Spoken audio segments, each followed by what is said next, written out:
আসসালামু আলাইকুম প্রিয় শিক্ষার্থীবৃন্দ, আশা করছি আপনারা সকলে ভালো আছেন।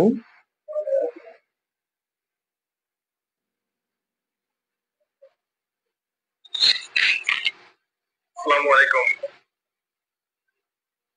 প্রিয় শিক্ষার্থীবৃন্দ, হালকা অসুস্থতা সত্ত্বেও ধারাবাহিক লাইভ ক্লাস আমরা চলে আসছি। আজকে আলোচনার বিষয় কোষ ও এর গঠন এর 4 নম্বর ক্লাস, অর্থাৎ যেখানে যে মুহূর্তে আমাদের যে পরিমাণে সময় প্রয়োজন আমরা সেই পরিমাণ সময় দেওয়ার চেষ্টা করছি ইনশাআল্লাহ। ভয়েস ক্লিয়ার আছে কিনা, ভিডিওতে কোনো সমস্যা হচ্ছে কিনা আমি কমেন্টে জানতে চাচ্ছি আপনাদের কাছে। অনেকজনের সময় সালাম জানিয়েছেন, সবারই সালামের জবাব জানাচ্ছি, ওয়ালাইকুম সালাম। আর অনেক কমেন্ট করছেন যে সাউন্ড নাই স্যার। আসলে আমি পর্দার সামনে না আসা পর্যন্ত সাউন্ড আসবে না। সেটিং এরকম আছে, যখন আমি ক্যামেরার সামনে আসবো তখন সাউন্ড আসবে। এই বিষয়টা মাথায় রাখবেন এবং সাধারণত ক্লাস শুরুর আগে আপনারা যারা ক্লাসে জয়েন করতে পারেন সেজন্য কিছু সময় প্রদান করে থাকি আমরা, 4 থেকে 5 মিনিট। আমরা দেখতে পাচ্ছি যে সবকিছু ঠিক আছে, আমরা ক্লাসে চলে যাব এবং আপনাদের প্রত্যেকের ক্লাসে পরিপূর্ণ মনোযোগ চাচ্ছি, পরিপূর্ণ মনোযোগ। এবং এটাও বলে থাকি, যদি আপনাদের কাছে খাতা কলম থাকলে, বই থাকলে, খাতা কলম থাকলে উপকার হয়। ঠিক আছে, আমরা যখন যেটা পড়বো আপনারা সেটাকে লিপিবদ্ধ করে রাখতে পারেন কিংবা নোট করে রাখতে পারেন। ঠিক আছে, নোট করে রাখতে পারেন কিংবা লিপিবদ্ধ করে রাখতে পারেন। পুরো ক্লাস জুড়ে সাথে আছি আমি মোহাম্মদ হারুনুর রশিদ উজ্জ্বল, প্রভাষক, উদ্ভিদ বিজ্ঞান বিভাগ, আদর্শ কলেজ দিনাজপুর। ওকে, আমরা একটা এখানে চিত্র দেখতে পেয়েছি। সবার কাছে as a biology student, as a science department student, we all are known to this picture. We all are known with this picture. এটা হচ্ছে কি? এটা হচ্ছে নিউক্লিয়াস। আমরা সবাই এই ছবির সাথে পরিচিত। ঠিক আছে, এটা হচ্ছে নিউক্লিয়াস। কি এটা? আমরা নিউক্লিয়াস। সুতরাং আমাদের নিউক্লিয়াস থেকে পরের যে বিষয়গুলো আছে সেগুলা কিন্তু আমাদের আলোচনার বিষয়। আজকে আমরা যেটা জানবো সেটা হচ্ছে আলোচনার বিষয়। আমাদের নিউক্লিয়াস থেকে পরবর্তী বিষয় সমূহ, পরবর্তী যে যে জিনিসগুলো আছে আমাদের আলোচনার বিষয়। আমাদের জানতে হবে তাহলে নিউক্লিয়াস কি। কোষের অভ্যন্তরে দ্বিস্তরী ঝিল্লি বিশিষ্ট, দেখেন এটা বহিঃস্তর না, এটা কি অন্তঃস্তর না? নিউক্লিয়াসের অভ্যন্তরে দ্বিস্তরী ঝিল্লি বিশিষ্ট প্রোটোপ্লাজমিক রস,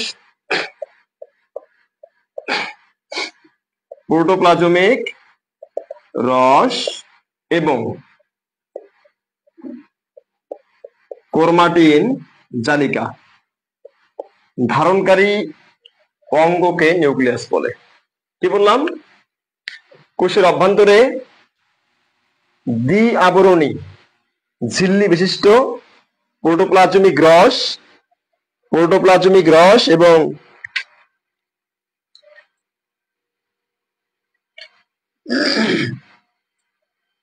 ক্রোমাটিন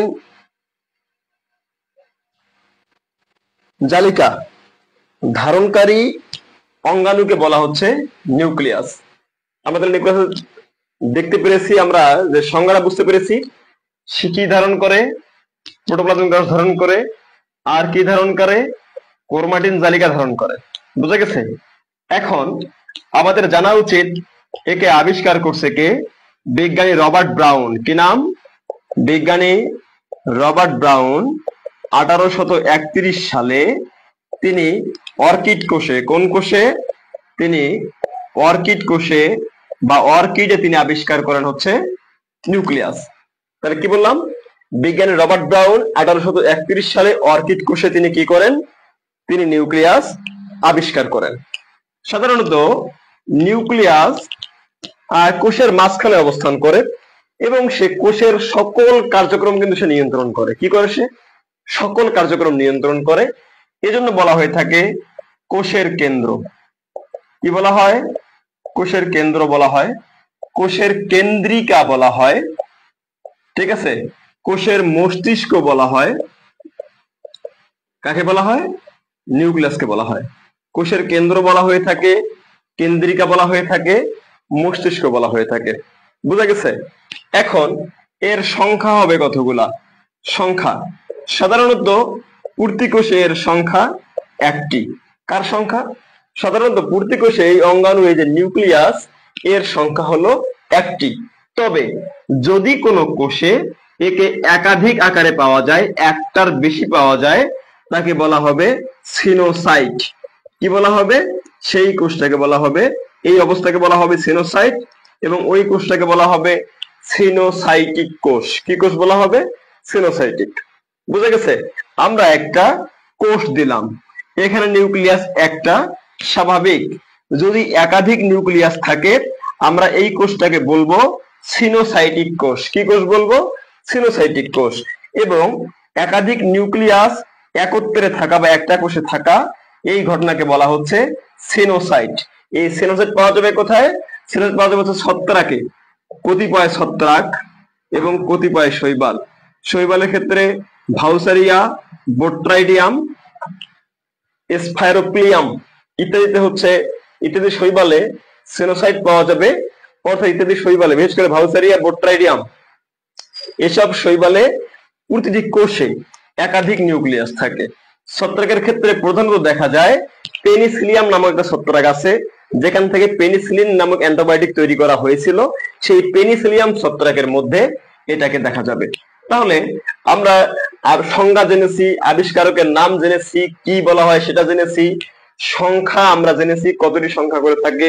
কোষের অবস্থান উদ্ভিদ কোষের ক্ষেত্রে তুলনামূলক ডান দিকে চেপে গিয়ে অবস্থান করে, প্রাণী কোষের ক্ষেত্রে যেহেতু কোষ গহ্বর থাকে না, সে কোষের মাঝখানে অবস্থান করে থাকে। এই পর্যন্ত কোনো সমস্যা আছে কিনা একটু কমেন্ট করে জানাতে হবে। এই পর্যন্ত কোনো সমস্যা আছে কিনা কমেন্ট করে জানাইতে হবে। অনেকে সালাম জানিয়েছেন। ইসরাত জাহান উর্মি, আসসালামু আলাইকুম স্যার। ওয়ালাইকুম সালাম। আমি যে কলেজের একজন শিক্ষক, আদর্শ মহাবিদ্যালয় দিনাজপুর, সেই কলেজের বিদায়ী শিক্ষার্থী ইসরাত জাহান উর্মি সালাম জানিয়েছে। অনেকে সালাম জানিয়েছেন, সবাই সালাম জবাব দিচ্ছে ওয়ালাইকুম সালাম। আয়েশা সিদ্দিকা রিমা আপু সালাম জানিয়েছেন, ওয়ালাইকুম সালাম। এবং প্রায় 81 জন আমাদের সাথে এই মুহূর্তে লাইভে যুক্ত আছেন। 81 জন এই মুহূর্তে লাইভে যুক্ত আছেন।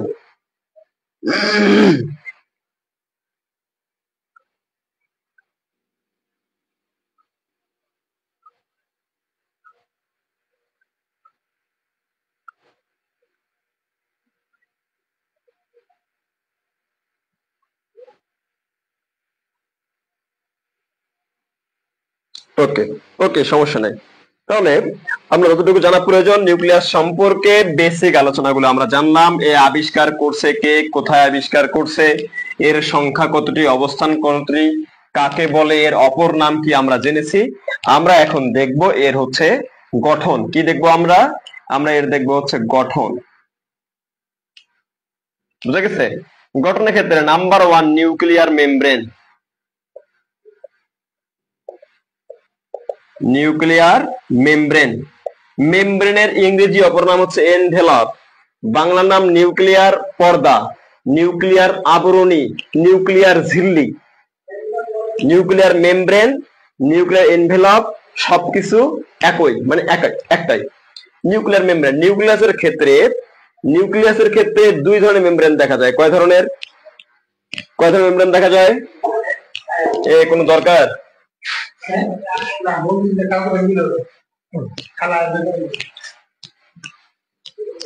নিউক্লিয়াসের ক্ষেত্রে দুই ধরনের মেমব্রেন দেখা যায়। কয় ধরনের মেমব্রেন? দুই ধরনের। একটা হচ্ছে বহি আবরণ, এই দেখেন বহি আবরণ বা বহি মেমব্রেন। একটা হচ্ছে অন্ত মেমব্রেন বা ভেতরের মেমব্রেন, বাইরের একটা, ভেতরের একটা। এটা চারপাশে কি করে? চারপাশে প্রোটোপ্লাজমিক রস, ক্রোমাটিন জালিকা এবং নিউক্লিয়াস একে কিন্তু ঘিরে রাখে। বুঝা গেছে? কয়টা আবরণী? দুইটা আবরণী। এই দুইটা আবরণী আছে, দুইটা আবরণীর ফাঁকে ফাঁকে ফাঁকা জায়গা থাকে। এই যে ফাঁকা জায়গা আছে না, দেখেন এই যে ফাঁকা জায়গা দেখা যাচ্ছে, এই যে ফাঁকা জায়গা দেখা যাচ্ছে, এই যে ফাঁকা জায়গা দেখা যাচ্ছে, এগুলাকে বলা হয় নিউক্লিয়ার রন্ধ্র। কি বলা হয়? এগুলাকে বলা হয় নিউক্লিয়ার রন্ধ্র। রন্ধ্র মানে ফাঁকা জায়গা, মানে প্রবেশ করার জায়গা। ঠিক আছে, নিউক্লিয়ার রন্ধ্র। নিউক্লিয়ার রন্ধ্রটা সংকোচনশীল এবং প্রসারণশীল হতে পারে। অর্থাৎ এই যে ফাঁকা জায়গাটা আছে, প্রয়োজনীয় মুহূর্তে এই ফাঁকা জায়গাটা বা রন্ধ্রটা হচ্ছে বড় হতে পারে, এবং অপ্রয়োজনীয় মুহূর্তে এই জায়গাটা কিন্তু আবার ছোট হয়ে যেতে পারে। ঠিক আছে, এই বন্ধ হওয়া এবং ছোট হওয়া এটা একটা প্রোটিন নিয়ন্ত্রণ করে। কে নিয়ন্ত্রণ করে? এই কাজটা, বন্ধ হওয়া, খোলা এবং খুলে যাওয়া, ছোট, অর্থাৎ বলতে গেলে সংকোচন এবং প্রসারণ। এই যে রন্ধ্রটা আছে, রন্ধ্রটা বড় হয়ে যাওয়া এবং ছোট হয়ে যাওয়া, এই কাজটাকে নিয়ন্ত্রণ করবে একটা প্রোটিন। তার নাম কি? তার নাম ট্রান্সপোর্টার। কি নাম? ট্রান্সপোর্টার। বুঝা গেছে?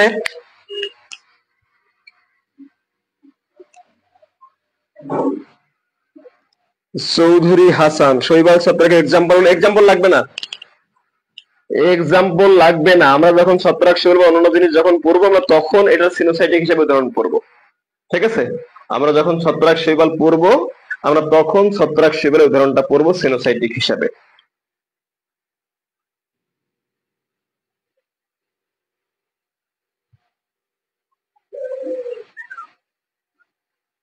ওকে, তাহলে আমরা নিউক্লিয়ার মেমব্রেন জানলাম যে নিউক্লিয়ার মেমব্রেন হচ্ছে দুইটা আছে, একটা হচ্ছে বহি আবরণী, একটা হচ্ছে অন্ত আবরণী। উভয় আবরণীটা মিলে কি করে? নিউক্লিয়াসের যে অভ্যন্তরীণ গঠনগত অবস্থাটা আছে একে বেস্টন করে রাখে। এদের হচ্ছে জায়গায় জায়গায় কি আছে? নিউক্লিয়ার রন্ধ্র, ফাঁকা জায়গা যেখানে অন্য কোনো কিছু প্রবেশের জায়গা আছে। এই যে রন্ধ্র আছে, রন্ধ্র, এই যে নিউক্লিয়ার রন্ধ্র, নিউক্লিয়ার রন্ধ্র, এই জায়গাটা দেখেন দুটা আবরণীর পাশাপাশি অবস্থান করছে, এবং এটাতে প্রয়োজনীয় জিনিস প্রবেশ এবং অপ্রয়োজনীয় জিনিস বের হয়ে যেতে পারে। এটা হচ্ছে নিউক্লিয়ার রন্ধ্র। এই নিউক্লিয়ার রন্ধ্রটাকে নিয়ন্ত্রণ করে একটা প্রোটিন। ঠিক আছে, এই প্রোটিনটাকে বলা হচ্ছে ট্রান্সপোর্টার। 2 নম্বরে নিউক্লিওপ্লাজম। কি বলা হচ্ছে? নিউক্লিওপ্লাজম।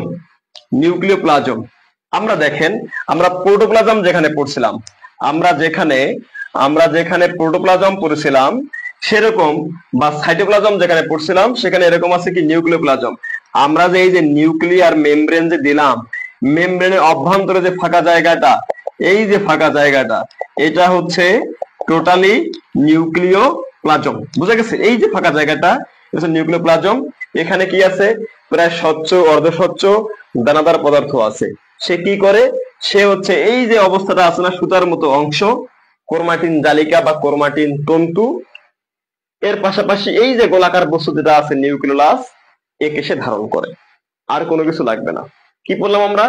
নিউক্লিওপ্লাজম পড়লাম, যে নিউক্লিয়ার মেমব্রেনের অভ্যন্তরে হচ্ছে প্রায় স্বচ্ছ, অর্ধস্বচ্ছ, সাইটোপ্লাজমের মতো দানাদার যে পদার্থ আছে, তরল যে অবস্থা আছে, এর পাশাপাশি ক্রোমাটিন জালিকা বা ক্রোমাটিন তন্তু এবং নিউক্লিয়াস ধারণকারী যে অংশটা, এই অংশটাকে বলা হচ্ছে নিউক্লিওপ্লাজম।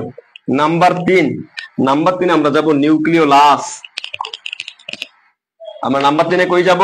আমরা নাম্বার 3 যাব নিউক্লিওলাস। তাহলে 1 নম্বর বুঝছি আমরা। এই যে এটা গেল আমাদের 2 নম্বর।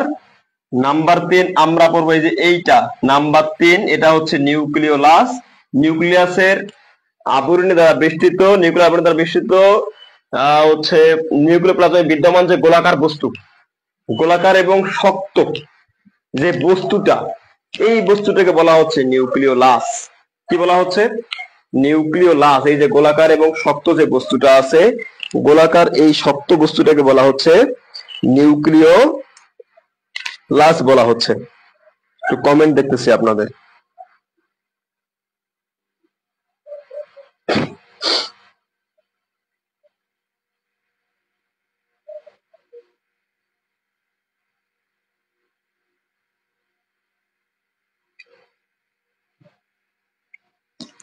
ওকে ওকে ওকে, আচ্ছা, তাহলে নিউক্লিয়াস বুঝলাম যে নিউক্লিয়াসের অভ্যন্তরে যে গোলাকার যে বস্তু, গোলাকার শক্ত যে বস্তুটাকে বলা হচ্ছে নিউক্লিওলাস। নিউক্লিওলাস আবিষ্কার করেন বিজ্ঞানী ফন্টানা এই নামটা গুরুত্বপূর্ণ। কে আবিষ্কার করছে? বিজ্ঞানী ফন্টানা নিউক্লিওলাস আবিষ্কার করেন, এবং এর পাশাপাশি বিজ্ঞানী ফন্টানা আবিষ্কারের পর বোম্যানদের নামকরণ করছে। বোম্যান অতটা গুরুত্বপূর্ণ নয়, এখান থেকে জানতে হবে সে হচ্ছে প্রোটিন, ডিএনএ, আরএনএ, এই যে নিয়ে সে গঠিত। কি নিয়ে? সে প্রোটিন নিয়ে, ডিএনএ নিয়ে, আরএনএ নিয়ে গঠিত। কে গঠিত? নিউক্লিওলাস। এই যে গোলাকার শক্ত বস্তুটা আছে, সে প্রোটিন দিয়ে গঠিত, ডিএনএ এবং সামান্য পরিমাণে আরএনএ দিয়ে গঠিত। একে আবিষ্কার করছে বিজ্ঞানী ফন্টানা। একে আরেকটা জিনিস বলা হয় যে নিউক্লিওটাইডের ভান্ডার বলা হয়। একে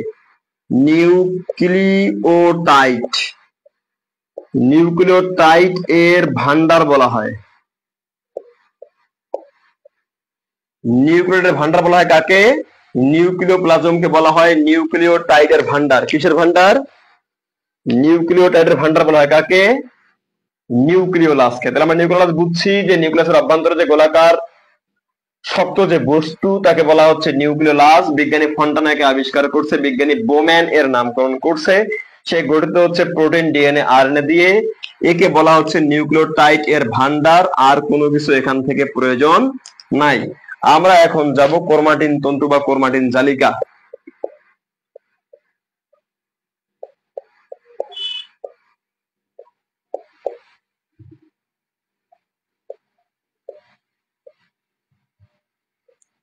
নিউক্লিয়াসের অভ্যন্তরে সূত্রাকৃতি মানে সুতার মতো পেঁচানো যে তন্তুময় অবস্থা দেখা যায়, একে বলা হচ্ছে ক্রোমাটিন তন্তু বা ক্রোমাটিন জালিকা। এই যে এগুলা দেখতে পাচ্ছেন, এই যে এগুলা, এই যে সুতার মতো যে অংশগুলা ছড়ানো ছিটানো পেঁচানো অবস্থায় আছে, একটার সাথে আরেকটা লেগে আছে, তন্তুময়, একে বলা হচ্ছে ক্রোমাটিন তন্তু বা ক্রোমাটিন জালিকা। প্রকৃতপক্ষে এই যে ক্রোমাটিন তন্তু বা ক্রোমাটিন জালিকা কোষ বিভাজনের সময় সে ক্রোমোজোম নামে আমরা দেখতে পাই, বিকজ তখন সে ফুলজিন রং ধারণ করতে পারে। কি রং? ফুলজিন রং। তখন সে হচ্ছে ফুলজিন, বা আমরা যেটাকে ফালজেন বলি সেটা ওটাই। ঠিক আছে। ক্রোমাটিন জালিকাটা কি? যে নিউক্লিয়াসের নিউক্লিওপ্লাজমে অবস্থিত সূত্রাকৃতির তন্তুময় যে গঠন দেখা যায় পেঁচানো অবস্থায়, একে বলা হচ্ছে ক্রোমাটিন তন্তু বা ক্রোমাটিন জালিকা। কোষ বিভাজনের সময় সে ফুলজিন রং ধারণে সক্ষম হওয়ার কারণে আমরা কোষ বিভাজনের সময় একে ক্রোমোজোম হিসেবে দৃষ্টিগোচর হয় বা দেখতে পাই। ক্লিয়ার? এখান থেকে আর কোনো কিছু লাগতেছে না, যার লাগবে আমরা পরে আলোচনা করতেছি। এরপরে আপাতত নিউক্লিয়াস এখানেই শেষ। এখন দেখেন এখানে একটা জিনিস আছে, এইটা তো হচ্ছে নিউক্লিওলাস, তাই না? এখানে যে ক্রোমোজোমটা বা যে ক্রোমাটিন তন্তুর যে অংশটা যুক্ত আছে আমরা একে বলতে পারবো স্যাট ক্রোমোজোম। কি বলতে পারবো? স্যাট ক্রোমোজোম। একটু এক্সাম্পল দিয়ে দেখাই। নিউক্লিয়াসের অভ্যন্তরে এটা একটা নিউক্লিওলাস।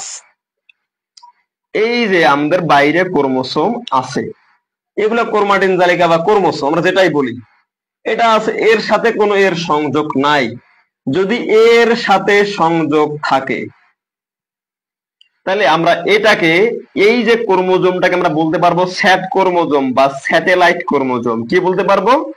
স্যাট ক্রোমোজোম বা স্যাটেলাইট ক্রোমোজোম বলতে পারবো। এই যে এটা যে আছে একে বলতে পারবো, এটাকে বলতে পারবো, আমরা এটাকে বলতে পারবো, কারণ সে যুক্ত আছে নিউক্লিওলাসের সাথে। ক্লিয়ার? কিন্তু আমরা এগুলা যে আছে এখানে যে ক্রোমোজোম যেগুলা আছে আমরা এগুলাকে স্যাট ক্রোমোজোম বা স্যাটেলাইট ক্রোমোজোম বলতে পারবো না, বিকজ তারা এখানে যুক্ত নাই। তারা ক্রোমোজোম কিন্তু স্যাটেলাইট ক্রোমোজোম বা স্যাট ক্রোমোজোম নয়। ওকে, এখন কোনো সমস্যা আছে কিনা একটু দ্রুত বলবেন। রেজওয়ানা আমিন রাকা, স্যার সিলেবাস কি দিয়েছে? আচ্ছা, নিবন্ধনের এখন পর্যন্ত কোনো সিলেবাস দেয় নাই। 18তম নিবন্ধনে যে সিলেবাস আছে আমরা সেই অনুসারেই পড়াশোনা করছি। তবে এটা মাথায় রাখবেন, বায়োলজি সিলেবাস বায়োলজি থেকে বাইরে কখনো ম্যাথমেটিক্সে যাবে না, কখনোই ফিজিক্সে যাবে না। বায়োলজি সিলেবাস বায়োলজি কেন্দ্রিকই হবে, ম্যাথের সিলেবাস ম্যাথ কেন্দ্রিক হবে, কখনো হচ্ছে বায়োলজিতে আসবে না। বায়োলজি সিলেবাস বায়োলজি থেকে কখনোই ফিজিক্সে যাবে না, কখনোই কেমিস্ট্রিতে যাবে না। বিষয়গুলো একটু মাথায় রাখতে হবে। ওকে, ফুলজিন কি স্যার? ফুলজিন হচ্ছে রঞ্জক পদার্থ। ফুলজিন হলো রঞ্জক পদার্থ। ঠিক আছে? ফুলজিন কি? রঞ্জক পদার্থ, যেটা দিলে কেউ রং ধারণ করতে পারে, কোনো বস্তু বা কোনো অঙ্গাণু বা কোনো অঙ্গ রং ধারণ করতে পারে। ঠিক আছে, এই পর্যন্ত ক্লিয়ার? আসসালামু আলাইকুম স্যার। ওয়ালাইকুম সালাম। সমস্যা নাই? Thank you all, thank you. যে কোনো সমস্যা আপনারা কমেন্ট করে জানাবেন। ঠিক আছে, এটা দিলে কেউ রং ধারণ করতে পারে, কোনো বস্তু বা কোনো অঙ্গাণু বা কোনো অঙ্গ রং ধারণ করতে পারে। এই যে খন্দকার ফারহান লাবিব, ক্রোমোসোম কি দিয়া তৈরি? আমরা যাচ্ছি তো, আমরা তো কেবল নিউক্লিয়াস শেষ করলাম, আমরা তো এখনো ক্রোমোজোমে যাই না। ক্রোমোজোম যাই সব পেয়ে যাবা। হ্যাঁ, ফুলজিন কি? হ্যাঁ, ফুলজিন বললাম।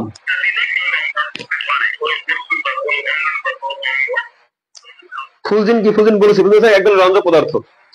আচ্ছা, স্যাটেলাইট ক্রোমোজোম শুধু কি নিউক্লিয়াস যুক্ত থাকে স্যার? হ্যাঁ, যে ক্রোমোজোমে স্যাটেলাইট যুক্ত আছে ওই ক্রোমোজোমটাই, যে ক্রোমোজোমে নিউক্লিয়াস যুক্ত আছে, যে ক্রোমোজোমে নিউক্লিয়াস যুক্ত আছে সেটাই স্যাটেলাইট ক্রোমোজোম। সোজা কথা, বুঝা গেছে? এর বাইরে কোনো কিছু জানার দরকার নাই, ওইটুকুই এনাফ। আচ্ছা, ক্রোমোজোম কি আমরা বলতেছি এখন। ঠিক আছে, আশা করছি এই পর্যন্ত আপনাদের কোনো সমস্যা নাই। আমরা এখন চলে যাব ক্রোমোসোমে।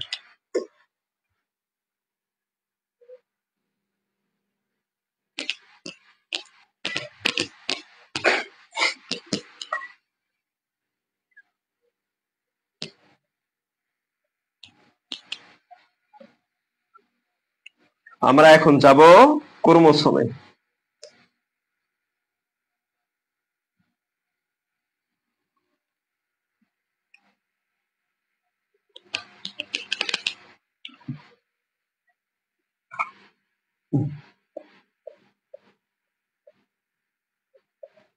ক্রোমোসোম। আচ্ছা, আমরা ক্রোমোসোমটা কখন পাবো? নিউক্লিয়াসের অভ্যন্তরে বংশগতীয় বস্তু ধারণকারী যে অংশ বা যে অঙ্গাণু, তার নাম ক্রোমোসোম। আমরা এগুলাকে নিউক্লিয়াসের অভ্যন্তরে পড়েছি ক্রোমাটিন তন্তু বা ক্রোমাটিন জালিকা। এই ক্রোমাটিন তন্তু বা ক্রোমাটিন জালিকা যখন কোষ বিভাজনে থাকে বা যখন কোষ বিভাজনে অংশগ্রহণ করে তখন এর নাম ক্রোমোসোম। তাহলে আমরা ক্রোমাটিন তন্তু বা ক্রোমাটিন জালিকাকে আমরা কখন ক্রোমোসোম হিসেবে দেখব? যখন ক্যারিওকাইনেসিস যখন ঘটে। যখন কি ঘটে? ক্যারিওকাইনেসিস যখন ঘটে, অর্থাৎ যখন নিউক্লিয়াসের বিভাজন ঘটে কোষ বিভাজনের সময়, আমরা তখন একে দেখতে পারবো হচ্ছে ক্রোমোজোম হিসেবে। ক্লিয়ার? ওকে, এখন ক্রোমোসোমকে প্রথম দেখতে পান বিজ্ঞানী কার্ল নাগেলি। কার্ল নাগেলি দেখতে পান।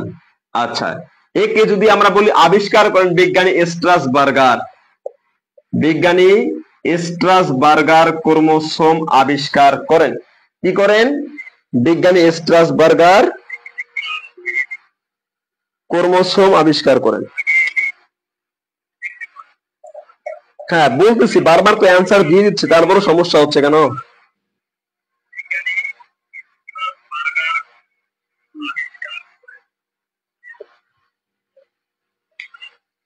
ঠিক আছে, আচ্ছা, এরপর কি আছে? বিজ্ঞানী ওয়ালথার ফ্লেমিং। Walther Fleming. আসলে আমাদের বইগুলোতে বেশ কিছু মিস্টেক আছে, যেমন এই যে ওয়ালথার ফ্লেমিং, ইনি যে জার্মান বিজ্ঞানী, বইগুলোতে নাম লেখা আছে ওয়াল্টার ফ্লেমিং। আসলে ওয়ালথার ফ্লেমিং তিনি নামকরণ করছে ক্রোমাটিন, পরবর্তীতে ওয়ালডেয়ার, বিজ্ঞানী ওয়ালডেয়ার তিনি নাম দিয়েছেন ক্রোমোসোম।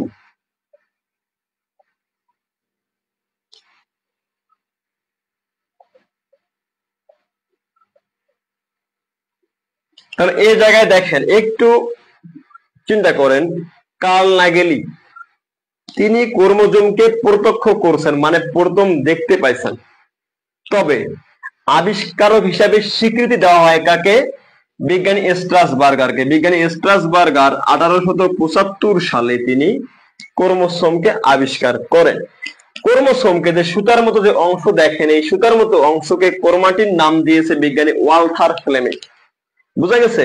এবং বিজ্ঞানী ওয়ালডেয়ার তিনি ক্রোমোসোমকে নামকরণ করেছেন ক্রোমোসোম হিসেবে। Get it? ওকে, এখন দেখেন যে এখানে আমরা যে ক্রোমোজোমকে বলে থাকি বংশগতির ধারক ও বাহক বলি, বলি না? বংশগতির যে আমরা ধারক ও বাহক বলি, এটা কে বলেছে?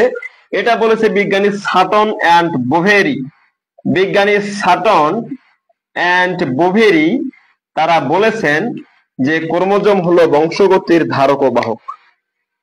ক্রোমোসোম হলো বংশগতির ধারক ও বাহক হিসেবে বর্ণনা করেন হচ্ছে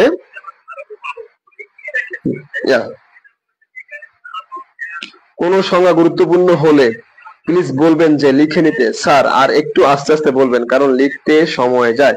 ক্লাসে পুরোপুরি ফোকাস করেন, এটা আমার রিকোয়েস্ট। সেকেন্ডলি যেটা হচ্ছে, ক্লাসটা সম্পূর্ণ মনোযোগ দিয়ে করবেন, গুরুত্বপূর্ণ তথ্য লিখে রাখবেন। নোট করার সময় আপনি অবশ্যই রিপিট ক্লাস করবেন। মানে কি, আজকে ক্লাসটা ইয়া করলেন, এখন আপনার যদি মনে হয় আমি পুরোপূর্ণ ক্লাসটা নোট করব, আজকে ক্লাসটা শেষ হওয়ার পর আপনি সময় করে আগামীকালকে নোট করবেন। ঠিক আছে, এটা। আর যেটা হচ্ছে সংজ্ঞা, ভাই সংজ্ঞা অবশ্যই গুরুত্বপূর্ণ, কারণ একটা বিষয় যদি আপনি পরিপূর্ণভাবে না জানেন বা না বুঝেন, যদি না চিনে থাকেন যে এটা কোনটা, তাহলে বাকি সবকিছুতে সমস্যা। সুতরাং আগে আপনাকে সংজ্ঞাটা ভালো করে জানতে হবে, যে এটা আসলে কোনটা, এটা কেমন, এটা কি, এটা আগে জানতে হবে। ঠিক আছে, আগের নামটা জানতে হবে, আগে চিনতে হবে, তারপর অন্য কিছু করবেন। স্যার আগের ক্লাসগুলো করি নাই, সেগুলো কি রেকর্ড ক্লাস পাবো? এটা আজীবন রেকর্ড থাকবে ইনশাআল্লাহ, আজীবন। আমাদের ডে বাই ডে ক্লাসের হচ্ছে ইমপ্রুভ ঘটবে বা ঘটতেছে ইনশাআল্লাহ। আগামী 1 থেকে 2 মাসের মধ্যে আপনারা স্মার্ট বোর্ডে ক্লাস পেয়ে যাবেন। একটু দোয়া করবেন স্মার্ট বোর্ড যেন দ্রুতই আমি সংগ্রহ করে ফেলতে পারি।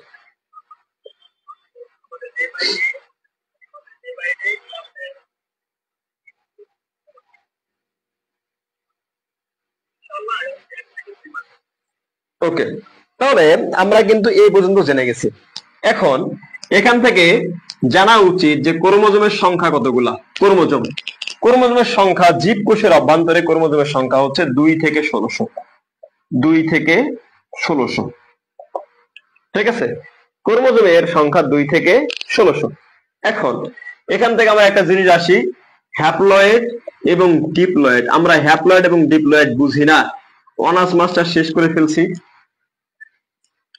হ্যাপ্লয়েড ডিপ্লয়েড বুঝি না, সারা জীবন শুধু মুখস্থ করে আসছি যে এটা হচ্ছে হ্যাপ্লয়েড, এটা হচ্ছে ডিপ্লয়েড। হ্যাপ্লয়েড কি আর ডিপ্লয়েড কি, কেন হ্যাপ্লয়েড বলি, কেন ডিপ্লয়েড বলি, এই জিনিসটা আমরা বুঝি না।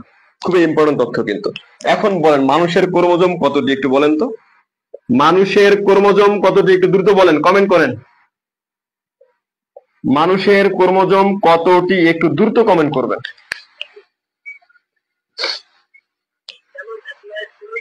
স্যার নিউক্লিওলাস কি নিউক্লিওটাইড থাকে? হ্যাঁ নিউক্লিওটাইড থাকে, আমরা নিউক্লিওটাইডও পড়বো। ঠিক আছে, কোনো কিছু জিনিস আমরা অচেনা বা অজানা রেখে যাব না, বুঝা গেছে? একটু দ্রুত কমেন্ট করতে বলতেছি আপনাদেরকে যে মানুষের ক্রোমোজোম কতটি। ওকে ওকে, অ্যান্সার আসতেছে, আসুক দেখি, আরো অ্যান্সার করুন, সবাই অ্যান্সার করেন, সবাই সবাই সবাই সবাই অ্যান্সার করবেন।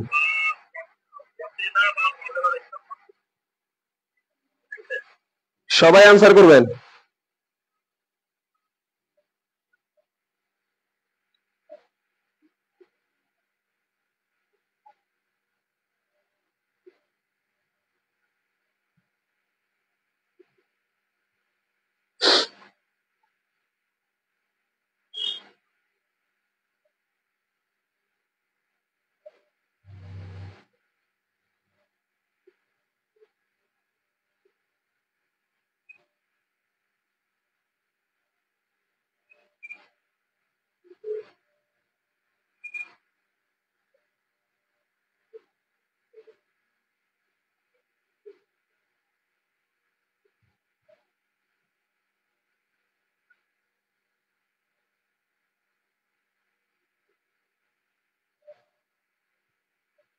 সবার আনসার চাই, সবার সবার। ওকে, এখানে যারা অ্যান্সার পাঠাইছে তাদের মধ্যে আমি দল দেখতে পাচ্ছি 3টা দল। কয়টা দল? 3টা। একটা হচ্ছে সবচেয়ে বেশি যে আনসার আসছে 46টি, এর চেয়ে কম আসছে 23 জোড়া, তার চেয়ে কম আসছে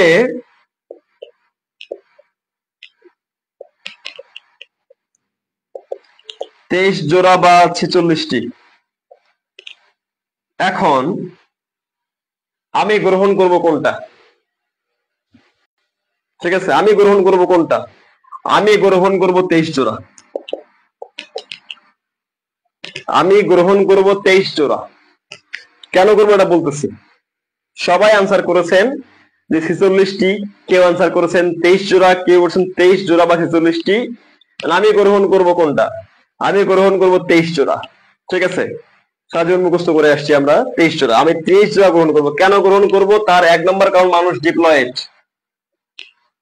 তার 1 নম্বর কারণ কি? মানুষ ডিপ্লয়েড। মানে স্যার ডিপ্লয়েড হলে 23 জোড়া হবে কেন? ডিপ্লয়েড হলে 23 জোড়া হবে কেন? আমরা আমরা হ্যাপ্লয়েড এবং ডিপ্লয়েড ক্রোমোজোম বলতে আমরা কি বুঝি? মানুষের ক্রোমোজোম যে 23 জোড়া বা আমরা 46টা যেটা পড়ছে মানুষ ডিপ্লয়েড, ডিপ্লয়েড বলতে আমরা যেটা বুঝাচ্ছি এখন একটু বলতেছি। মানুষের ক্রোমোজোম দেখেন A B C D E F G H I এরকম করে মূল ক্রোমোজোম 23টা। কয়টা? 23টা। হুবহু এটারই এক সেট ফটোকপি আছে। হুবহু এটারই এক সেট ফটোকপি আছে।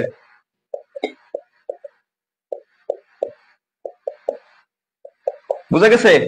হুবহু এই যে মূল ক্রোমোজোম 23টা আছে, মূল ক্রোমোজোম 23টার হুবহু এক সেট ফটোকপি আছে। তাহলে এখানে আছে এক সেট, এখানে এক সেট, এক সেট এক সেট দুই সেট। এই কারণে মানুষ ডিপ্লয়েড। এই কারণেই মানুষ ডিপ্লয়েড। বুঝা গেছে কি? হ্যাপ্লয়েড ডিপ্লয়েড কি বুঝছেন এবার? মূল ক্রোমোজোম 23টা এবং এটারে হুবহু এক সেট ফটোকপি আছে।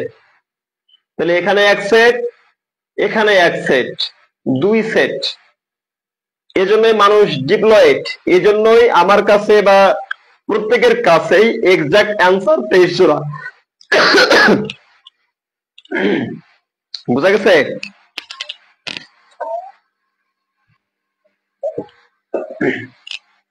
এজন্য এক্সাক্ট অ্যান্সার 23 জোড়া।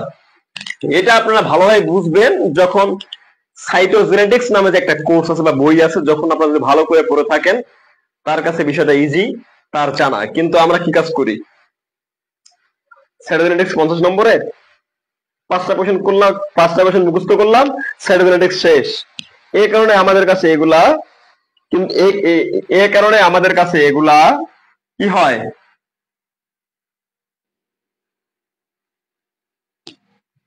এই কারণে আমাদের কাছে এগুলা হচ্ছে অজেনা, অচেনা, অদেখা মনে হয়। ঠিক আছে? কি কি কোশ্চেন করছেন যে স্যার দুই সেট বলতে কি বুঝাইলেন? এক সেট ক্রোমোজোম, মানুষের মূল ক্রোমোজোম এক সেট 23টা, এর হুবহু ফটোকপি আর এক সেট আছে। তাহলে 23 একটা, এই 23 একটা, দুইটা মিলে 1 জোড়া। তাহলে 23 জোড়া। এটা হচ্ছে হিসাব। বুঝে গেছে? আমরা কি করি? আমরা হচ্ছে যে 5টা কোশ্চেন সাইটোজেনেটিক্স 50 নম্বরের, পরীক্ষা 40 নম্বরের। সাইটোলজি এন্ড সাইটোজেনেটিক্স দুইটা মিলে 40 40 80। আমরা কি করি? 5টা কোশ্চেন মুখস্থ করলাম, সাইটোজেনেটিক্স শেষ। বুঝা গেছে? সাইটোজেনেটিক্স আলোচ্য বিষয় কি পরে আমরা এটা বলতে পারি না। মনে হচ্ছে উত্তর বর্ষের ভাই শিক্ষার্থীদের জিজ্ঞেস করি যে সাইটোজেনেটিক্স এর আলোচ্য বিষয় কি, পুরো মাথার উপর দিয়ে চলে গেল, মনে হয় জীবনে প্রথম শুনলো, এরকম অবস্থা।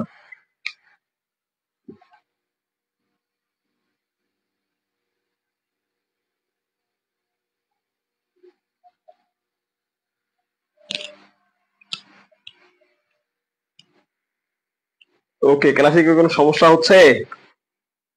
আসলে বুঝতে পারতেছি না ক্লাস আটকে আছে কিনা।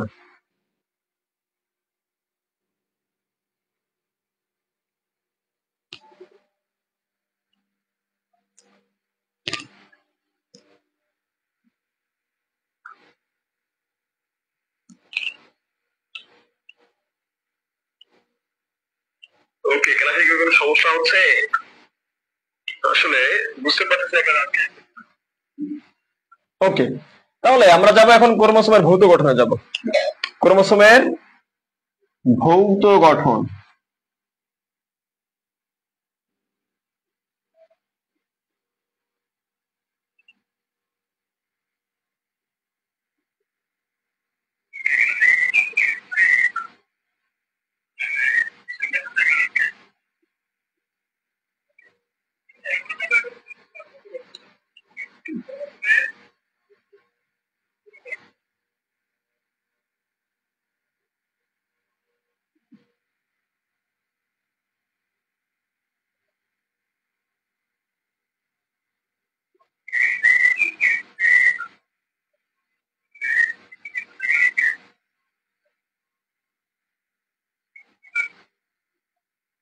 বোর্ডটা হয়ে গেছে ছোট।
ওকে, আমরা একটা কর্মজমের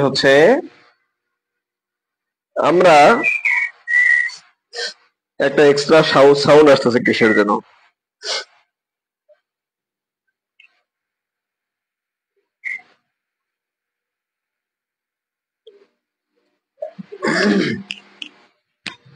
কিসের সাউন্ড আসতেছে আসলে?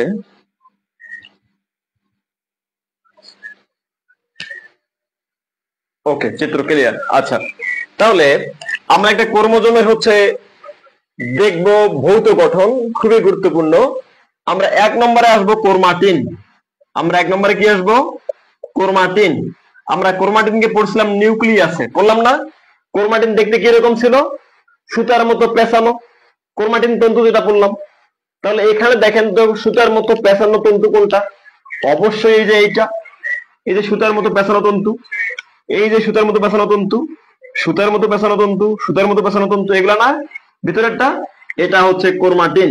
ঠিক আছে, কর্মজমের অভ্যন্তরে যে সুতার মতো তন্তুময় গঠন দেখা যায় এটা হচ্ছে ক্রোমাটিন। ক্রোমাটিন হলো একটি কর্মজমের মূল উপাদান।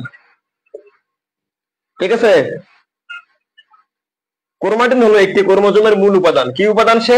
মূল উপাদান। তাহলে যদি সে মূল উপাদান হয় তাহলে আমাদের জানতে হবে সে কি কি নিয়ে গঠিত। সে গঠিত হচ্ছে প্রোটিন ডিএনএ যৌগ।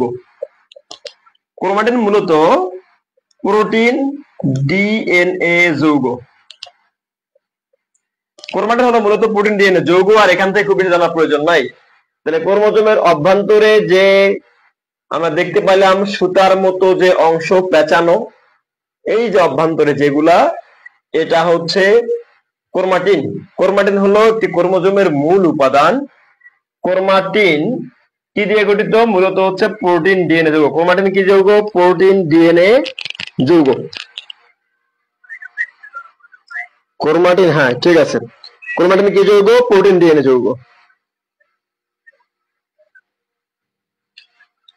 ঠিক আছে, আচ্ছা, 2 নম্বরে আছে ক্রোমাটিড।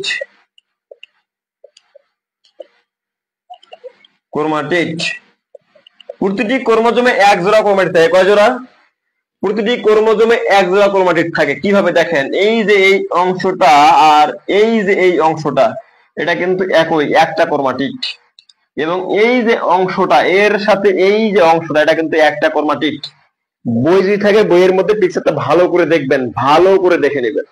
আমরা অনেকে ভুল করি বা ভুল জানি যে এখানে ক্রোমাটিড 4টা, 1টা 2টা 3টা 4টা, কিন্তু আসলে না ভাই, এখানে ক্রোমাটিড 2টা, মানে এক জোড়া। ঠিক আছে, এই যে এইটা একই সমান্তরালে একটা ক্রোমাটিড, এই যে এইটা এই একই সমান্তরালে একটা ক্রোমাটিড। মোট ক্রোমাটিড কয়টা? 2টা। মোট ক্রোমাটিড কয়টা? 2টা। ক্রোমাটিড কি করে? ক্রোমাটিড হচ্ছে ক্রোমাটিন ধারণ করে। ক্রোমাটিড কি করে? ক্রোমাটিন ধারণ করে। কি ধারণ করে সে?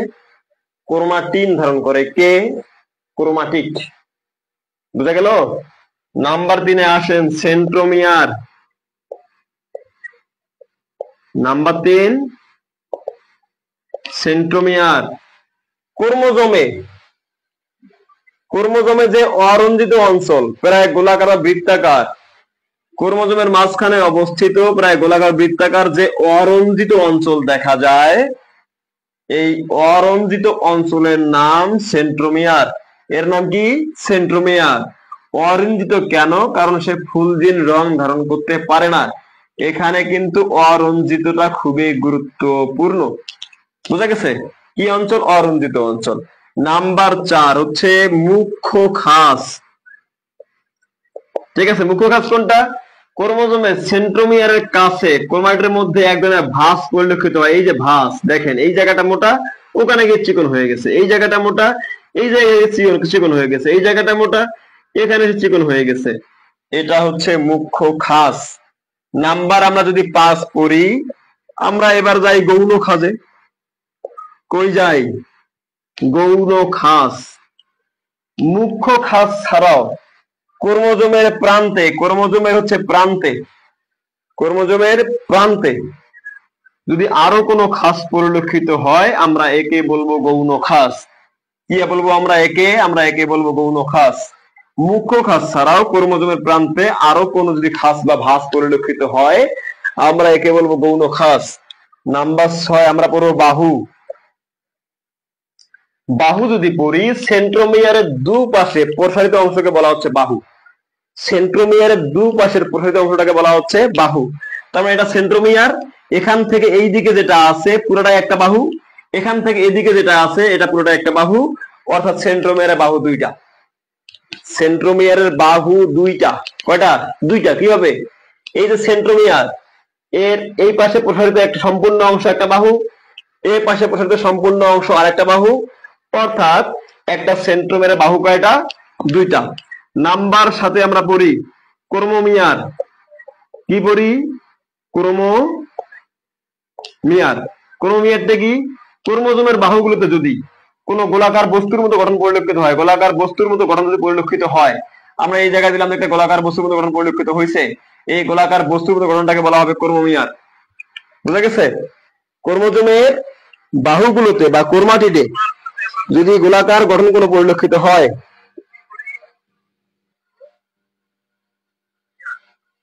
গোলাকার ক্ষুদ্র ক্ষুদ্র গুটিকা, এই গোলাকার যে ক্ষুদ্র ক্ষুদ্র গুটিকা যেগুলা আছে, এগুলা হচ্ছে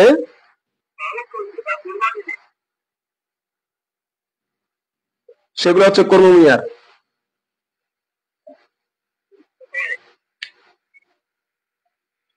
তাহলে এগুলা কি? এই যে ক্ষুদ্র ক্ষুদ্র যে গুটিকা দেখা যায়, এই গুটিকা গুলা হবে ক্রোমোমিয়ার। নাম্বার 8 আমরা পড়ি স্যাটেলাইট। কি পড়ি? স্যাটেলাইট। ক্রোমোজোমের বাহুর প্রান্তে, এইটা বাহু বা ক্রোমাটিড, এর প্রান্তে, প্রান্ত বিন্দুতে যদি কোনো গোলাকার বাটির মতো বা থালার মতো গঠন দেখা যায়, এই বাটির মতো গঠন বা থালার মতো গঠনকে বলা হবে স্যাটেলাইট। এই কি বলা হচ্ছে?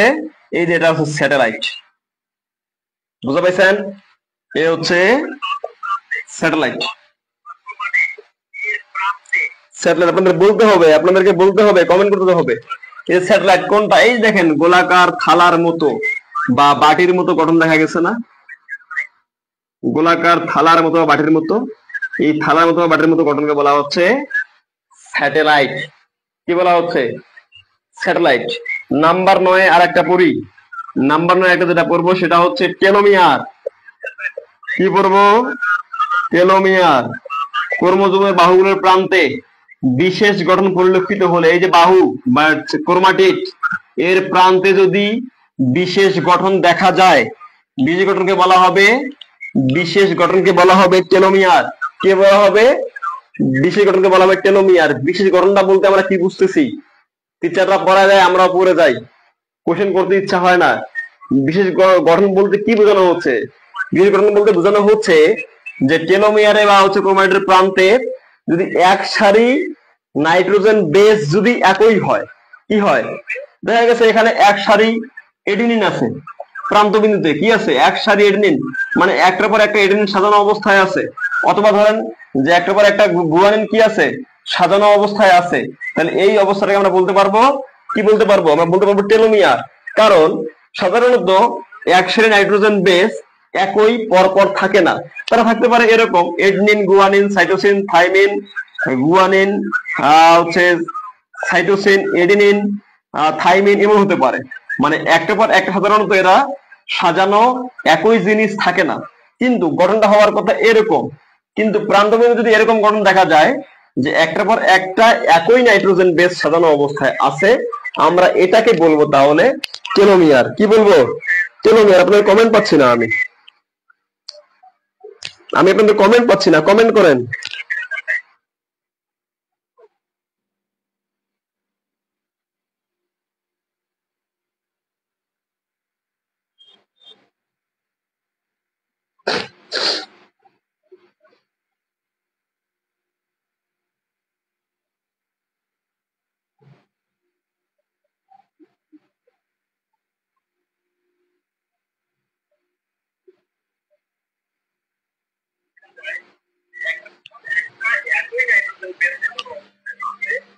আমি কমেন্ট পাচ্ছি না আপনাদের, কমেন্ট করেন, কমেন্ট করেন।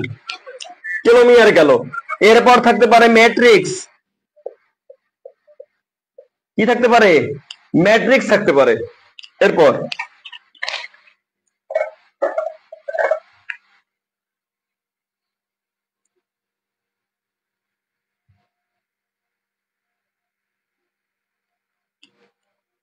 ঠিক আছে স্যার, ঠিক আছে স্যার, ক্লিয়ার স্যার, ঠিক আছে স্যার। স্যার স্যার হ্যাঁ আছেন আপনারা, ঠিক আছে, কমেন্ট করতে হবে, জানাতে হবে তো।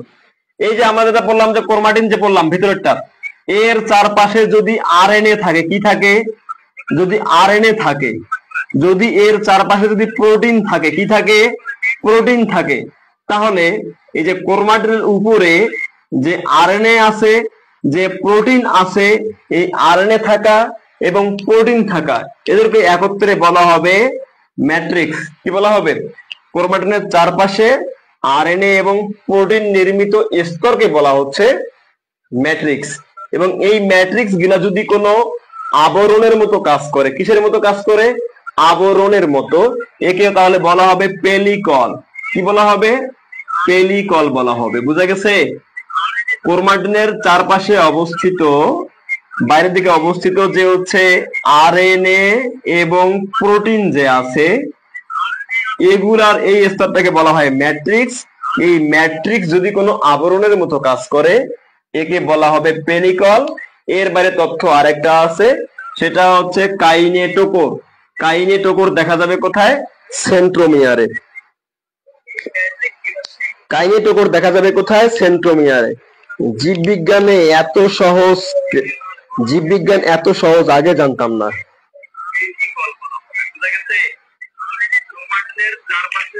আসলে ভাই সহজ কিনা জানি না, কিন্তু পড়তে ভালো লাগে, পড়াইতেও ভালো লাগে, ঠিক আছে। কিন্তু আমাদের কাছে বেশ কিছু জিনিস আছে বা টপিক আছে যারা স্টুডেন্টদের কাছে অনেক কঠিন, অনার্স মাস্টার্স প্রপারলি শেষ করার পরেও কঠিন। এর মধ্যে একটা হচ্ছে যে ফ্লুইড মোজাইক মডেল। একটা হলো কমন জিনিসগুলোর মধ্যে ক্লোরোপ্লাস্ট, ঠিক আছে। একটা হলো Golgi body, endoplasmic reticulum, chromosome, DNA এর ভৌত গঠন, ডিএনএ রেপ্লিকেশন এবং ট্রান্সক্রিপশন। এগুলা খুবই কঠিন মনে হয়। আসলে বিষয়গুলো যে এতটা সহজ আপনি চিন্তাও করতে পারবেন না, কিন্তু সহজ করে পড়ে নিতে হয়, সহজ করে পড়া উচিত। আমরা তো সারা জীবন কঠিন করে পড়ছি এবং ঠেলায় না পড়লে পড়ি নাই। আপনি একদিন ইচ্ছা করে জীববিজ্ঞান বইটা পড়তে শুরু করেন, আপনার জীববিজ্ঞানে শুরু হওয়া উচিত কোষ দিয়ে। আপনার মধ্যে যদি কোষ সম্পর্কে ভালো জ্ঞান থাকে, ভাই আসলে জীববিজ্ঞান সহজ।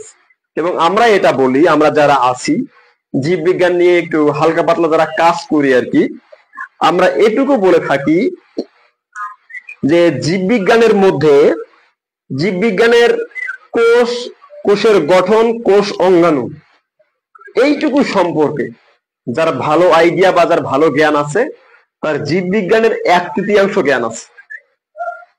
কোষ কি, কোষের অভ্যন্তরে কি কি অঙ্গাণু আছে, কি কি অঙ্গাণু নাই, এরা দেখতে কিরকম, কাজ কিরকম, এই সম্পর্কে যার ভালো জ্ঞান আছে বা ভালো আইডিয়া আছে, তার জীববিজ্ঞানে 1/3 জ্ঞান তার আছে। কিন্তু আমাদের সমস্যাটা এ জায়গাতে, আমাদের গোড়ায় পছন্দ ধরছে, কিন্তু অন্যান্য অংশটা খুবই ভালো, অনেক আলোকিত, অনেক উজ্জ্বল।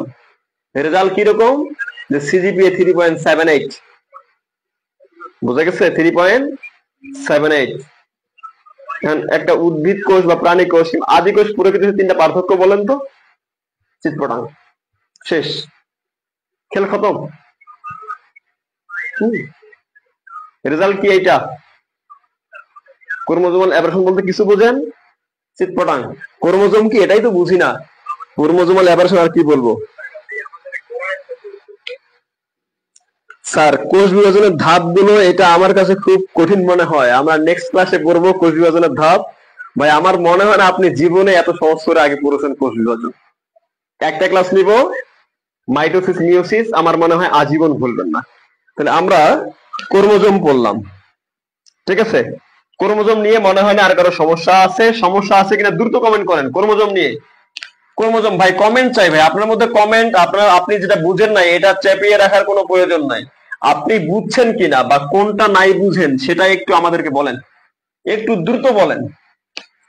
ক্রোমোজোমের কোন জিনিসটা বুঝেন নাই একটু দ্রুত বলেন, দ্রুত বলেন, দ্রুত বলেন।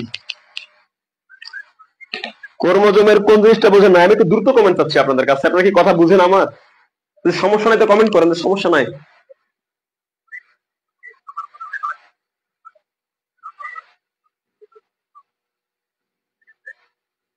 সে চিন্তা পরে, আয়েশা সিদ্দিকা, রিমা আপু, আপনার এই চিন্তা পরে। আপনার কাজে পড়াশোনা করা, পড়াশোনাটা করেন, আগে এটাতে ফোকাস করেন।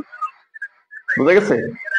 আমার এক স্টুডেন্ট শাহিদা শাবানাম, 18তম নিবন্ধে সে আমার one of the best student. Say school college দুটোতে উত্তীর্ণ হয়েছিল, ঠিক আছে? তার ইচ্ছা ছিল সে কলেজে চাকরি করবে, কিন্তু সে নিজ জেলার বাইরে অন্য কোথাও চয়েস দেয়নি। বুঝতে পারছেন?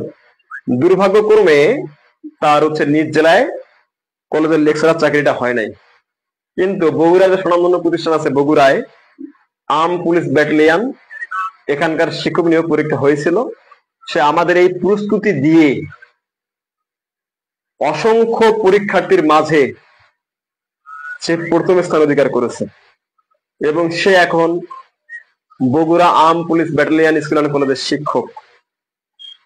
উনি যেদিন আমাকে ফোন দেয়, ফোন করে কান্না করে ফেলছে, কয় ভাই যে আমার মনে হয় আল্লাহ তাআলা মনে হয় যে আমাকে ওই জায়গায়, আমাকে মনে হয় এনটিআরসি তে রিজিক রাখে নাই। আমি এখানে পরীক্ষা দিব, এত ভালো পরীক্ষা দিব, ফার্স্ট হব, আমি সেটা ভাবতে পারি নাই। ঠিক আছে? সুতরাং নিজের জ্ঞানটা বৃদ্ধি করেন। আলহামদুলিল্লাহ, বুঝছি স্যার, সমস্যা নেই স্যার, সমস্যা নেই। টেলোমিয়ার আর একবার বলেন স্যার, আপনার এই কথা এতক্ষণ কোথায় ছিল বলেন তো? টেলোমিয়ার, এই দেখেন গ্লাইকোলাইসিস ভয়ে পড়েন নাই, সব পড়বো আমরা, সমস্যা নাই। টেলোমিয়ার একবার বলেন। এই যে টেলোমিয়ার, এই যে ক্রোমোজোমের যে গঠনটা আছে না, ক্রোমোজোমে সাধারণত নাইট্রোজেন বেস যেগুলো আছে, adenine, guanine, thymine, cytosine, guanine, adenine, cytosine, thymine, guanine, তারপর ধরেন যে থাইমিন, এভাবে সাজানো থাকে। মানে প্রতিটাতে এভাবেই সাজানো আছে। হিসাব করতে গেলে অভ্যন্তরীণ হিসাবে আমরা যখন ডিএনএ আরএনএ করবো তখন আরো ভালো বুঝতে পারবেন, ঠিক আছে? এদের সাথে আরেকটা বিদেশে যুক্ত হয়, এটা পরের আলাপ। কিন্তু টেলোমিয়ারটা কখন হবে? আমরা এই জায়গাটাকে টেলোমিয়ারটা কেন বলবো? সাধারণত আমরা জানি যে নাইট্রোজেন বেস গুলা একটার পর একটা সংযুক্ত হয়, একটার পর একটা কি হতে থাকে, যুক্ত হতে থাকে। টেলোমিয়ারে কি হবে যদি এরকম হয় যে এখান থেকে যে এই প্রান্তটা যেটাকে আমরা বলতেছি টেলোমিয়ার, এখানে যে কোনো একটা বেস একসাথে থাকবে। গুয়ানিন থাকলে সবগুলাই গুয়ানিন, এডেনিন থাকলে সবগুলাই অ্যাডেনিন, থাইমিন থাকলে সবগুলাই থাইমিন, সবগুলাই থাইমিন। তারপর যদি হয় সাইটোসিন থাকলে সবগুলাই সাইটোসিন। এরকম যদি গঠন পাওয়া যায় এই প্রান্তে, এই প্রান্তগুলাকে আমরা বলবো সেটা হচ্ছে টেলোমিয়ার। কি বলবো আমরা এটাকে? আমরা এটাকে টেলোমিয়ার বলবো। বুঝতে পারছেন? টেলোমিয়ার কি এখন কি বুঝছেন? সাধারণত ক্রোমোসোমে যে এই নাইট্রোজেন বেস যেগুলো আছে এভাবে থাকার কথা। তাহলে আমরা কখন এটাকে বলবো টেলোমিয়ার? এর প্রান্ত বিন্দুতে যদি নির্দিষ্ট একটা নাইট্রোজেন বেস যদি এক সারি থাকে, এটাকে বলা হবে টেলোমিয়ার। ভাই এটা ইন্টারমিডিয়েটের কোনো স্যারের বইয়ে লেখা নাই, শুধু বলা আছে যে একটা যদি ব্যতিক্রমী গঠন পাওয়া যায় টেলোমিয়ার। ব্যতিক্রমী গঠনটা কি সেটা কিন্তু লেখা নাই। হ্যাঁ, এটা অনার্স মাস্টার্সের বইয়ে ছিল। অনার্স মাস্টার্সের বইয়ে আছে এবং ছিল।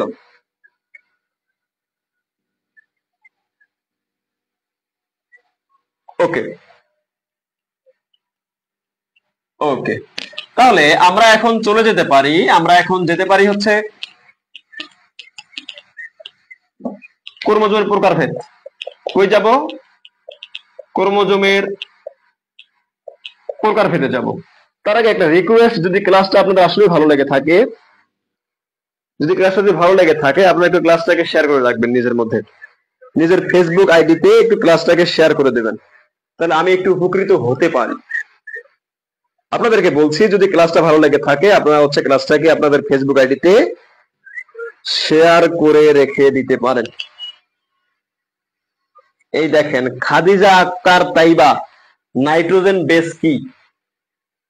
নাইট্রোজেন বেস কি আপনি বুঝেন না? নাইট্রোজেন জনিত ক্ষারক কি আপনি এটা বুঝেন না? কি বলবো আমি, বলেন? অনার্স মাস্টার শেষ করেছেন, সায়েন্সে SSC, HSC, intermediate, honours master শেষ করেছেন, নাইট্রোজেন বেস জিনিসটা কি আপনারা বুঝেন না? কি বলবো আমি? বা নাইট্রোজেন ঘটিত ক্ষারকটা কি বুঝেন না? আমরা ক্লাসে আলোচনা করব, ক্লাসে পরিপূর্ণ ফোকাস রাখবেন। নাইট্রোজেন বেস কি আমরা যখন ডিএনএ পড়বো সেখানে আছে, হ্যাঁ, যখন আমরা ডিএনএ পড়বো তখন আমরা সেখানে পাবো। আবার তো আমরা প্রকারভেদে যাই। প্রকারভেদে হচ্ছে সেন্ট্রোমিয়ারের সংখ্যা অনুসারে, সেন্ট্রোমিয়ার এর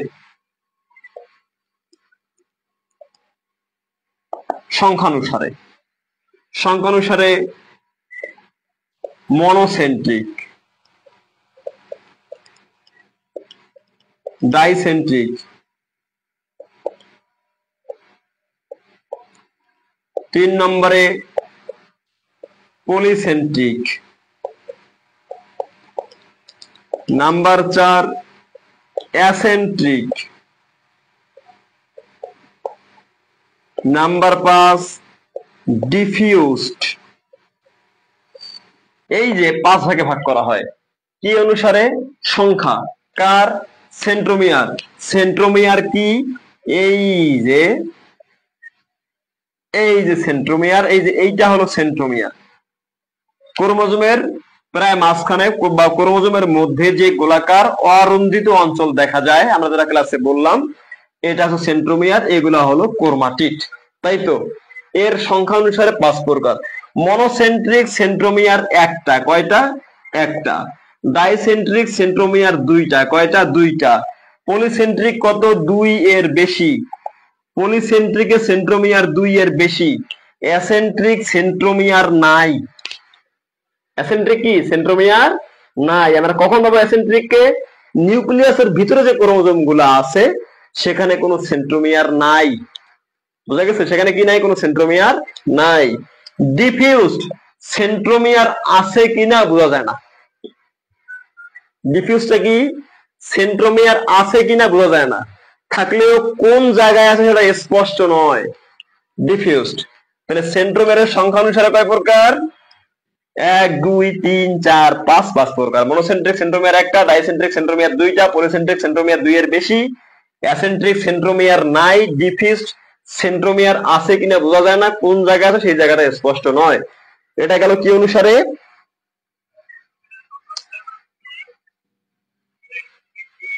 ওকে ওকে ওকে। আফিফা আকন্দ স্যার, ক্লাস উন্মুক্ত আছে? ক্লাস উন্মুক্ত, আপনারা আর একটা ক্লাস উন্মুক্ত পাবেন, এরপর আর কোনো উন্মুক্ত ক্লাস থাকবে না। বুঝা গেছে? এই যে 5 প্রকার ক্লিয়ার।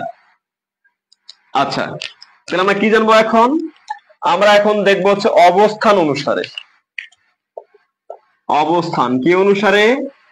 অবস্থান অনুসারে। আপনাদের ক্লাসটা ভালো লেগে থাকলে আমি আবার বলছি, ক্লাসটা একটু শেয়ার করে দেবেন। সেন্ট্রোমিয়ারের অবস্থান অনুসারে কয় প্রকার? 4 প্রকার। Number 1 metacentric, number 2 submetacentric, number 3 acrocentric, number 4 telocentric. কয় প্রকার? 4 প্রকার। মেটাসেন্ট্রিক, ক্রোমোজোম মাঝখানে অবস্থান করে, এর ফলে দেখতে ক্রোমোজোমকে ভি আকৃতির মনে হয়। এটাকে ভি মনে হচ্ছে না? কি আকৃতির? ইংরেজি বর্ণ ভি আকৃতির। মেটাসেন্ট্রিক, কারণ সেন্ট্রোমিয়ার মাঝখানে অবস্থান করছে। সাবমেটাসেন্ট্রিক, সেন্ট্রোমিয়ার এক বাহুর একদিকে চেপে গিয়ে অবস্থান করবে। কি করবে? একদিকে চাপে গিয়ে অবস্থান করছে, একে দেখতে ইংরেজি এল অক্ষরের মতো মনে হয়। অ্যাক্রোসেন্ট্রিক হচ্ছে সেন্ট্রোমিয়ার ক্রোমোজোমের এক বাহুর প্রান্ত বিন্দুর কাছাকাছি গিয়ে অবস্থান করবে। কোথায়? কাছাকাছি গিয়ে।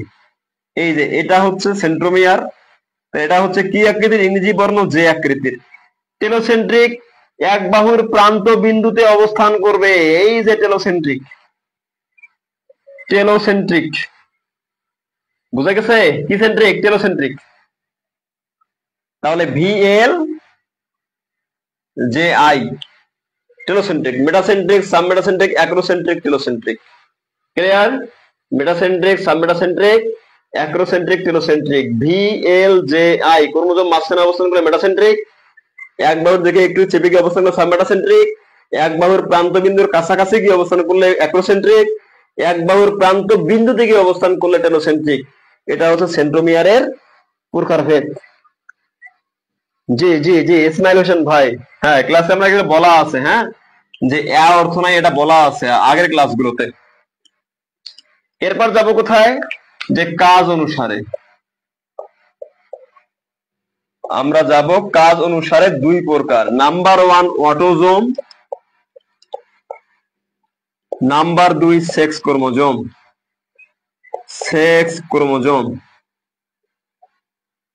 অটোজোম মানুষের কোষে, মানব কোষে হচ্ছে 22 জোড়া,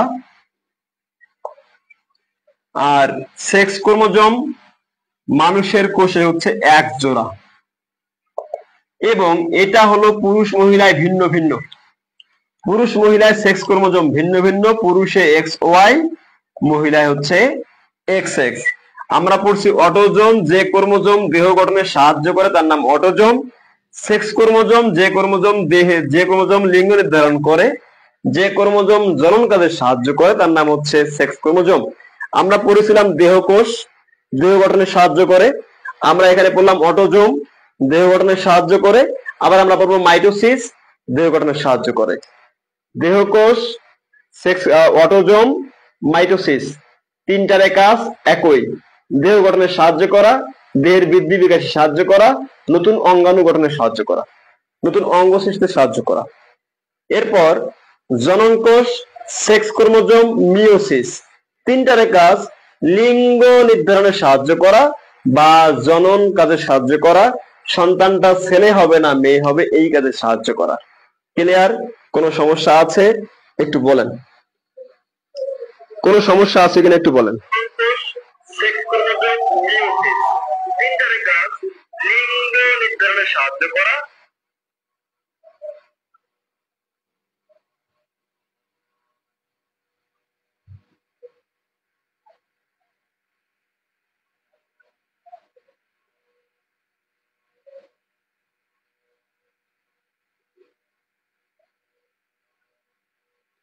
বলেন কোনো সমস্যা আছে কিনা বলেন।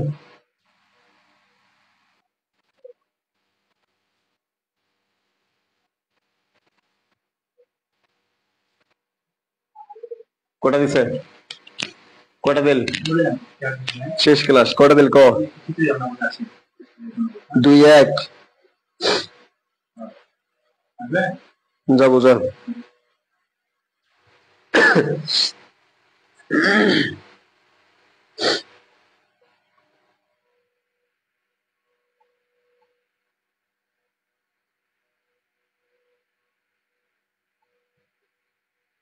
কোনো সমস্যা আছে কিনা একটু কমেন্ট করেন।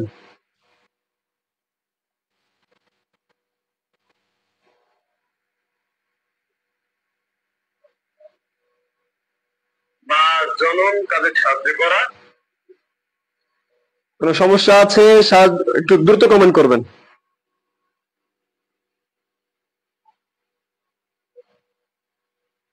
সমস্যা নেই sir, done sir, done sir. হ্যাঁ প্রিয় শিক্ষার্থীবৃন্দ, আজকের ক্লাস এ পর্যন্তই। প্রায় আমরা 1 ঘন্টা প্লাস 1 ঘন্টা 10 মিনিটের মতো ক্লাসে আলোচনা করেছি। যতটুকু আলোচনা করছি পরিপূর্ণ মনোযোগ দিয়ে আপনারা আলোচনাগুলো সম্পূর্ণ করবেন। প্রয়োজনে পরবর্তীতে ক্লাস দেখবার নোট করবেন। ঠিক আছে, নেক্সট ক্লাস আমরা ডিএনএ যে আলোচনা আছে, অর্থাৎ আমরা যে পর্যন্ত পড়লাম, আমরা ডিএনএ এর ভৌত গঠন পড়ছি, ক্রোমোজোমের ভৌত গঠন আমরা পড়লাম, ক্রোমোজোমের শ্রেণীবিন্যাস পড়লাম। আমাদের নেক্সট যে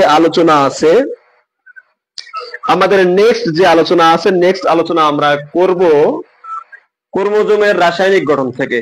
নেক্সট ক্লাস আমাদের আগামী মঙ্গলবার ইনশাআল্লাহ আমরা আগামী মঙ্গলবারে আমাদের নেক্সট টপিক আলোচনা করব, এবং এই টপিক থেকেও মনে হয় আরো 2টি ক্লাস পাচ্ছেন, আরো 2টি, 4টা হলো আরো 2টা, যেটা প্রয়োজন হবে সেই ক্লাসটা পাবেন। ওকে,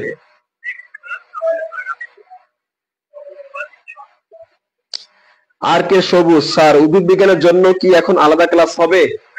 ভাই, আমরা যে টপিকটা আলোচনা করতেছি সেটা একটা কমন টপিক, কোষ ও এর গঠন।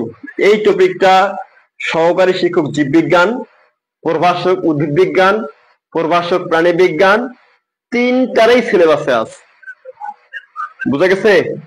কোষ ও এর গঠন, আবারও বলছি, একটু কান খুলে শুনে রাখেন। আপনারা না বুঝে বেকার হুদাই চিল্লাপাল্লা করেন, কিন্তু আমি যে কাজগুলো করি বুঝে শুনে করি, আপনাদের মঙ্গলের জন্য করি।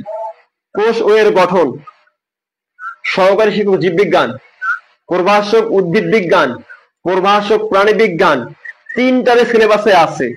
যদি বিশ্বাস না করেন সিলেবাস খুলে বের করে দেখেন। স্যার, সেক্স ক্রোমোজোম আর মিওসিস কি বললেন?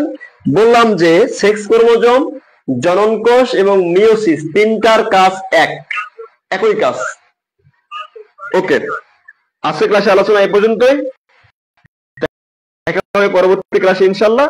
ততদিনে ভালো থাকবেন, পড়াশোনা চালিয়ে যাবেন। ইনশাআল্লাহ দেখা হবে বিজয়ে। আল্লাহ হাফেজ, আসসালামু আলাইকুম।